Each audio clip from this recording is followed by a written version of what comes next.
Hello friends, welcome to Kannan info Tamil. நம்ம இன்னைக்கு என்ன டாபிக் பார்க்க போறோம் அப்படின்னா, சில மாதங்களுக்கு முன்பு இந்திய விமானப்படை தங்களுக்கு கூடுதலா 44 ரஃபேல் போர் விமானங்கள் தேவை அப்படின்னு இந்திய அரசாங்கத்திடம் கோரிக்கை வச்சிருந்தாங்க.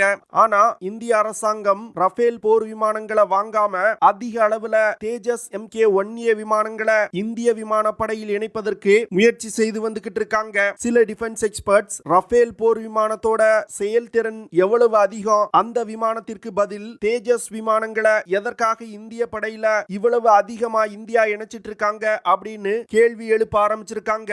ரஃபேல் போர் விமானங்களை வாங்குவதை தவிர்த்து விட்டு அதிக அளவுல தேஜஸ் விமானங்களை இந்திய படையில் இணைப்பதற்கான காரணம் என்ன? தேஜஸ் விமானம் ரஃபேல் போர் விமானத்திற்கு நிகரான ஒரு போர் விமானமா? எதற்காக அதிக எண்ணிக்கையில தேஜஸ் விமானங்களை இந்திய படையில் இணைச்சு வந்துகிட்டு இருக்காங்க? இந்த விமானத்தோட சிறப்பு அம்சங்கள் மற்றும் செயல்திறன் என்ன?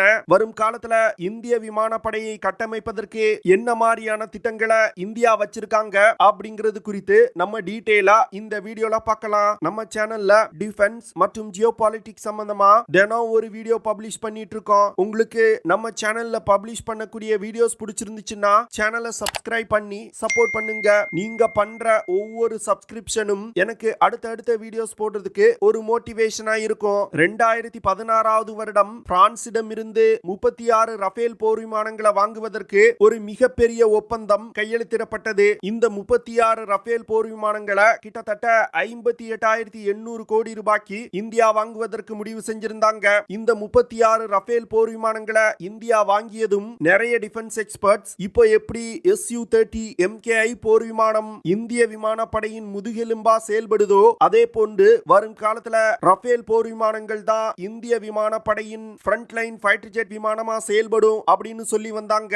ஆனா இந்த 36 போர் விமானங்களை இந்தியா வாங்கிய பிறகு கூடுதலா ரஃபேல் போர் விமானங்களை இந்தியா வாங்கல. சமீபத்துல பாரத பிரதமர் பிரான்ஸ் நாட்டிற்கு சுற்றுப்பயணம் போகும் பொழுது தங்களுக்கு கூடுதலா 44 ரஃபேல் போர் விமானங்கள் தேவை அப்படின்னு இந்திய விமானப்படை கோரிக்கை வச்சாங்க. இதற்கு காரணம் இந்திய விமானப்படையில் இருக்கக்கூடிய பழைய விமானங்கள்னால நாளுக்கு நாள் இந்திய விமானப்படையில் இருக்கக்கூடிய விமானங்களின் எண்ணிக்கை குறைஞ்சு வந்துகிட்டு இருக்கு. இந்த எண்ணிக்கையை கூட்டுவதற்கு தங்களுக்கு கூடுதலா ரஃபேல் போர் விமானங்கள் தேவை அப்படின்னு இந்திய விமானப்படை கோரிக்கை வச்சாங்க. ஆனா இந்திய அரசாங்கம் பிரான்சிடம் இருந்து ரஃபேல் போர் விமானங்களை வாங்குவதை தவிர்த்துட்டு மேக் இன் இந்தியா திட்டத்தின் கீழ் உருவாக்கப்பட்டு வரும் தேஜஸ் விமானங்களை வாங்குவதற்கு முடிவு செஞ்சிருக்காங்க. முதற்கட்டமா 83 தேஜஸ் விமானங்களை வாங்குவதற்கு HAL நிறுவனத்துடன் ஒரு மிகப்பெரிய ஒப்பந்தம் போட்டாங்க. அதற்கு பிறகு கூடுதலா 50 தேஜஸ் MK-1A விமானங்களை வாங்குவதற்கான ஒப்பந்தத்தை கூடிய விரைவில் கையெழுத்திட இருப்பதா செய்திகள் வெளிவந்திருக்கு. அப்போ இந்திய விமானப்படையில தேஜஸ் MK-1A விமானங்களின் எண்ணிக்கை 133 உயரும். இந்திய அரசாங்கத்தின் இந்த முடிவுக்கு பின்னால் ஸ்ட்ராட்டஜிக்கலா ஒரு முக்கியமான விஷயம் இருப்பதா நிறைய டிஃபென்ஸ் எக்ஸ்பர்ட் சொல்றாங்க. அதாவது சமீபத்தில் நடந்து வரும் உக்ரைன் ரஷ்யா போர் காரணமா உலகின் பல நாடுகள் தங்கள் படையில் பயன்படுத்தி வரும் ரஷ்ய விமானங்களுக்கு தேவையான உதிரி பாகங்கள் கிடைக்காம விமானங்களை இயக்க முடியாத சூழ்நிலையில இருக்காங்க. ஆனா இந்தியாவை பார்த்தீங்கன்னா ரஷ்யாவிடம் இருந்து சூகோய் விமானங்களுக்கு தேவையான பாகங்களை உருவாக்குறதுக்கான லைசன்ஸ் முன்பே வாங்கியிருந்தாங்க. உக்ரைன் ரஷ்யா போர் காரணமா இந்திய விமானப்படைக்கு பெரிய இழப்பு இல்ல. ஆனா இந்தியா ரஷ்யாவிடம் இருந்து அந்த லைசன்ஸ்களை வாங்காம இருந்திருந்தாங்கன்னா இப்பொழுது இந்திய விமானப்படையின் ஃப்ரண்ட் லைன் ஃபைட்டர் ஜெட் விமானத்தை இயக்க முடியாத நிலையில இந்தியா இருந்திருப்பாங்க.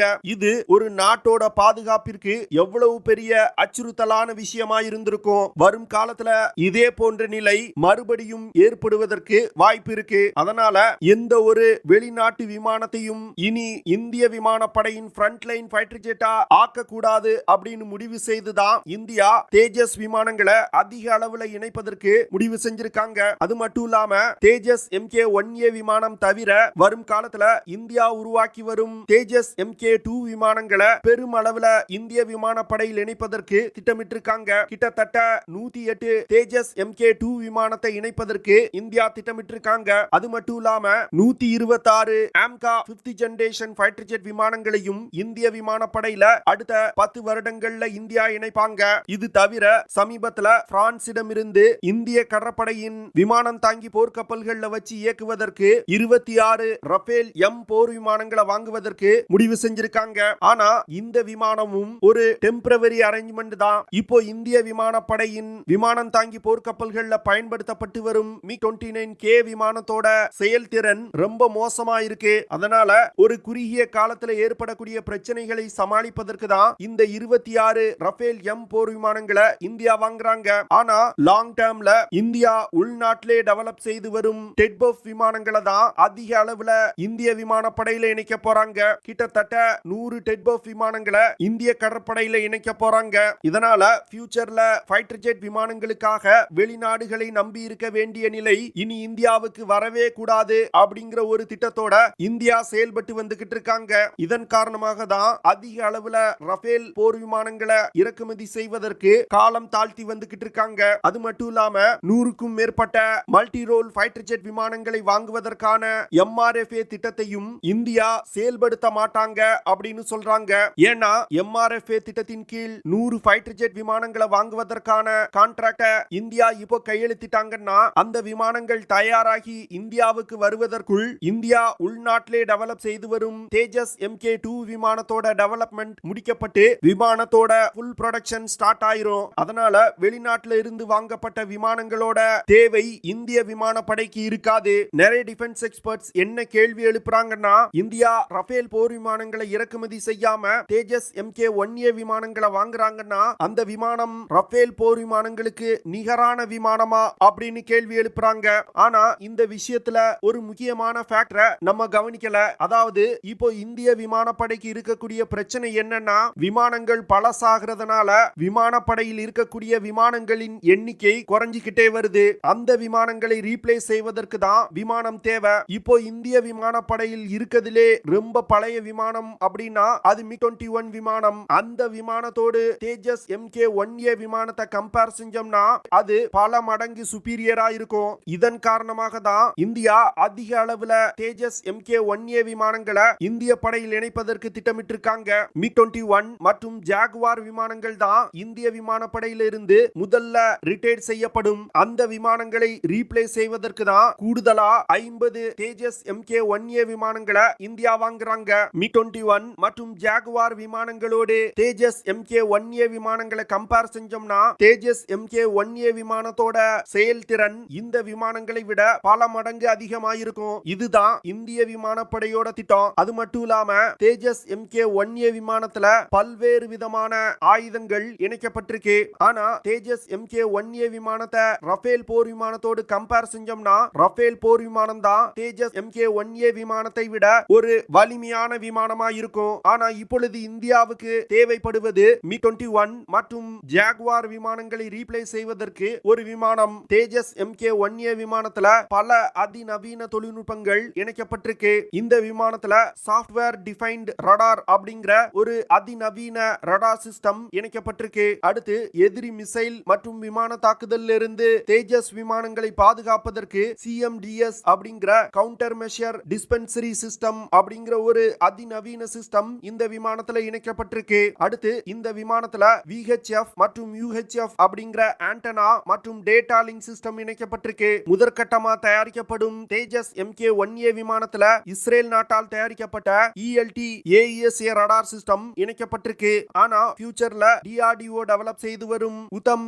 AESA ரடார் இஸ்ரேலி ரடார் சிஸ்டத்தை ரீப்ளேஸ் செய்ய போகுது. இந்த உத்தம் AESA ரடார் ஒரு அதிநவீன ரடார் சிஸ்டம். அடுத்து தேஜஸ் MK1A விமானத்துல பல்வேறு விதமான ஆயுதங்கள் இணைக்கப்பட்டிருக்கு. தற்போதைய நிலையில ரஷ்ய தயாரிப்பு R-73E, இஸ்ரேல் நாட்டால் தயாரிக்கப்பட்ட பைத்தான் 5, MBDA நிறுவனத்தால் உருவாக்கப்பட்ட ஆஸ்ராம் போன்ற ஏர் டு ஏர் மிசைல் இந்த விமானத்துல இணைக்கப்பட்டிருக்கு. தேஜஸ் MK1A விமானத்தினால 2 R-73E மிசைல் இல்லன்னா 2 பைத்தான் மிசைல் இல்லன்னா 6 ஆஸ்ராம் மிசைல்களை எடுத்து செல்ல முடியும். தொலை தூரத்துல இருக்கக்கூடிய ஏரியல் டார்கெட்டுகளை தாக்கணும்னா 4 ஐடர்பி இல்லன்னா அஸ்த்ரா மிசைல்களை எடுத்து சென்று தாக்குதல் நடத்த முடியும். அடுத்து வானில் இருந்து தரையில் இருக்கக்கூடிய இலக்குகளை தாக்குவதற்கு தேஜஸ் விமானத்துல ருத்ரம் 1, ஹேமர், ஜேடாம், கிரிஃபன்லி, சா, தாரா போன்ற பல்வேறு விதமான ஆயுதங்கள் இணைக்கப்பட்டிருக்கு.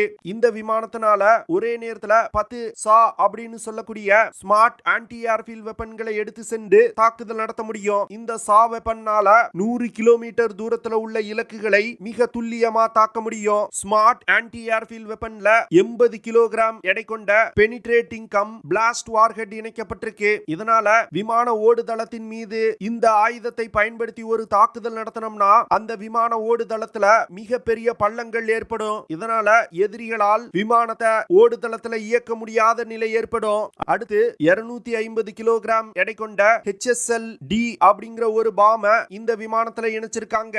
உள்நாட்டிலே தயாரிக்கப்பட்ட 1000 கிலோகிராம் எடை கொண்ட கௌரவ் லாங் ரேஞ்ச் பாமையும் இந்த விமானத்துல இணைச்சிருக்காங்க. இந்த கௌரவ் லாங் ரேஞ்ச் பாம்னால 50 கிலோமீட்டர்ல இருந்து 150 கிலோமீட்டர் தூரத்துல உள்ள இலக்குகளை கூட மிக துல்லியமா தாக்க முடியும். இது போன்ற பல ஆயுதங்கள் தேஜஸ் MK-1A விமானத்துல இணைக்கப்பட்டிருக்கு. இது தவிர இந்த விமானத்துல லேட்டஸ்ட் எலக்ட்ரானிக்ஸ் மற்றும் ஏவியானிக் சிஸ்டங்கள் இணைக்கப்பட்டிருக்கு. தேஜஸ் MK-1A விமானம் அதிக காம்போசிட் மெட்டீரியல்களை கொண்டு உருவாக்கப்பட்டிருக்கு. இதனால இந்த விமானத்தோட ரடார் கிராஸ் செக்ஷன் மிகவும் குறைவாயிருக்கு. இதன் காரணமா தேஜஸ் MK-1A விமானங்களை ரடார்களால கண்டுபிடிப்பது கடினம். அதனால தேஜஸ் விமானம் ரஃபேல் போர் விமானங்கள் அளவுக்கு இல்லனாலும் ஒரு சக்தி வாய்ந்த விமானம் தான். தேஜஸ் MK-1A விமானத்தையும் ரஃபேல் போர் விமானத்தையும் கம்பேர் செய்யவே கூடாது அப்படின்னு நிறைய நபர்கள் சொல்றாங்க. ஏன்னா தேஜஸ் MK-1A விமானம் ஒரு சிங்கிள் இன்ஜின் கொண்ட விமானம். அதுவே ரஃபேல் போர் விமானம் 2 இன்ஜின்கள் கொண்ட விமானம். இதனால 2 விமானங்களோட செயல்திறன்லையும் மிகப்பெரிய வித்தியாசம் இருக்கும். இந்தியா தேஜஸ் MK-1A விமானங்களை இன்டர்செப்ஷன் மற்றும் லைட் அட்டாக் ரோலுக்கு பயன்படுத்துவதற்கு திட்டமிட்டிருக்காங்க. தேஜஸ் MK-1A விமானங்களுக்கு பிறகு உருவாக்கப்படும் தேஜஸ் MK-2 விமானம் தேஜஸ் MK-1A விமானத்தை விட பல மடங்கு சக்தி கொண்ட விமானமாய் இருக்க போகுது. இந்திய விமானப்படை 50% மேற்பட்ட தன்னுடைய விமானங்களை இந்திய தயாரிப்பு விமானங்களா மாற்றுவதற்கு ஒரு மிகப்பெரிய திட்டத்தை தற்போது செயல்படுத்தி வந்துகிட்டு இருக்காங்க. இதன் காரணமாக தான் வெளிநாட்டில் இருந்து விமானங்களை இறக்குமதி செய்யாம உள்நாட்டு தயாரிப்பு விமானங்களுக்கு அதிக முக்கியத்துவம் கொடுத்து வந்துகிட்டு இருக்காங்க. என்ன பொறுத்தமட்டில் இந்தியாவின் இந்த நகர்வு மிகவும் ஒரு நல்ல விஷயமா பார்க்கிறேன். ஏன்னா இந்தியால 130 கோடி மக்கள் இருக்கோம். அது மட்டும் இல்லாம ஐரோப்பா மற்றும் அமெரிக்கால இருக்கக்கூடிய பல முன்னணி விமான தயாரிப்பு நிறுவனங்கள்ல இந்தியர்கள் அதிக அளவுல வேலை செஞ்சு வந்துகிட்டு இருக்காங்க. அப்படி இருக்கும் பொழுது ஏன் இந்தியாவால உள்நாட்டுல ஒரு உலகத்தரம் வாய்ந்த ஃபைட்டர் ஜெட் விமானங்களை உருவாக்க முடியாது?